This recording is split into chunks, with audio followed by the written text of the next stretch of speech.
Dr. Shell here, and I am just so excited to be able to come to you once again and have you. I'm gonna get a look. Oh, that's a Christmas mug. Oh, I'm sorry. Start over. Not from a Christmas mug. Oh, what? You can't even see the top of my head.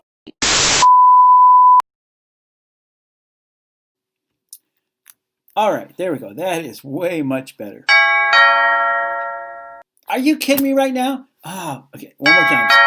I don't know. Somebody just came to the door. Hello, Christian Cayman. I think we got it all straightened out now. And I am so glad to be able to come to you and do chapel with you. And this month in January, we're going to be talking about what we believe. We believe that we have a God who believes in second chances. And I want to talk to you about a character from the Bible that you probably know, whose name is Zaccheus. Do you know that little funny Sunday school song about Zaccheus was a wee little man? When I was little, I thought he was like a leprechaun or something. I thought he was like really wee. He's just short. And I want to read, this is in Luke's Gospel, Luke chapter 19.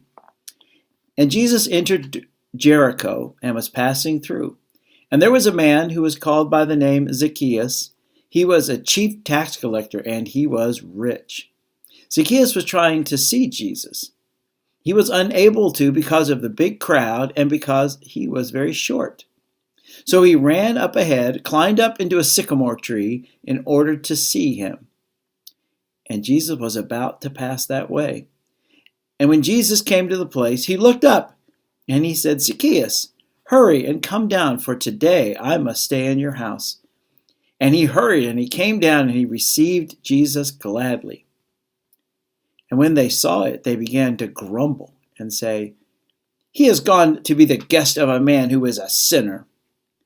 Zaccheus stopped and said to the Lord, Behold, Lord, half of my possessions I will give to the poor. And if I have stolen from anyone anything, I will give it back to him 4 times as much. And Jesus said to him, Today salvation has come to this house, because he too is a son of Abraham. For the Son of Man has come to seek and to save that which was lost. So, Zaccheus, we learn, besides the fact that he's short, we learn that he's really rich. And he's rich because he's a tax collector. And you probably already know this, but in those days, tax collectors were allowed to collect more than they had to. And so they would gather and they would take and they would cheat people. They would take too much and they would keep it for themselves. So Zaccheus had gotten very rich by taking from other people. Now, he wants to see Jesus. Jesus has come to town. So he, as you know, runs ahead and he climbs up in a tree. And the Lord sees him and says, Zaccheus, come down. I want to go to your house today. Now, and then Jesus winds up by saying that the Son of Man has come to seek and save those that are lost. But there's a really important little detail in here. Zaccheus knows that he's made his money by cheating people, by being mean, being unfair. And even though God will forgive him, he has to do something for those people that he hurt to try to make it right. Sometimes we call that justice. We call that restorative justice, trying to make things right. You know, at the beginning of this video, like I made a bunch of mistakes, right? And it would have been easy for me just to delete them and you would never see them, right? That's what happens most of the time, is that we delete the mistakes and we only let you see the finished product that we really like. And so sometimes it's really funny to see movies where they or TV shows where they show you what sometimes they call the bloopers or the outtakes, and you get to see the mistakes that they made and times that people sort of messed up. And so these days, because we're so used to being able to hit a button on our computer and it goes away and no one will ever see it, or if we type a mistake and we can just delete it off of our documents. And it's really important that we understand that we can't just ask God's forgiveness and have him wipe it away, but we have to do something for the people that we hurt to try to make it right. So it's really important. Now, I want to make sure you understand something, boys and girls. There's a difference between a mistake and a sin. If you make a mistake in a math problem and you take your eraser and you erase it so you can put the right answer, that's different than a sin. So the beginning of this video, and I made some mistakes, those weren't sins, but I want you to see that what we do a lot of times is we want to think that if I say something mean to somebody, even if I lie, that if I ask God's forgiveness and He forgives me, then I don't have to worry about it anymore. It's all gone. But we have to realize that what we did, said, has consequences. And first of all, we might have to take the negative consequences that come with it. If we lie and our parents find out, even though we ask forgiveness and even though we admit it, we may have to have consequences for having not told the truth.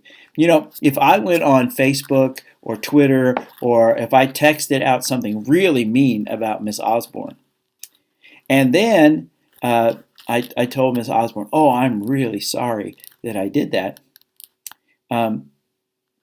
that I probably need to do something, like maybe take those things down off the internet. I might even have to put it out there to say to other people, you know, I said this and that was really mean, and I'm really sorry, and I take all that back. And the problem is, a lot of times with words especially, it's hard to take, you can't take them back. You might delete them, you might erase them, but you can't take back what you said to somebody else. And so we have to work extra hard when we hurt other people in the actions of our sin, that we have to do something to try to make it right in their eyes. And so we not only ask their forgiveness, but we may need to do something to try to make it right. And by the way, I never say anything bad about Miss Osborne. I think she's wonderful. But if I did put something out there terrible about her, and then I just erased it, like I took it down off Facebook, and so that doesn't make it right. I have to do something to try to make it right with her, and I may have to actually go to the other people and say, you know, I said this, or you saw me do this, and that was just wrong, and I need to ask your forgiveness and let you know that I know it's wrong, and I have talked to that person and tried to make it right with them.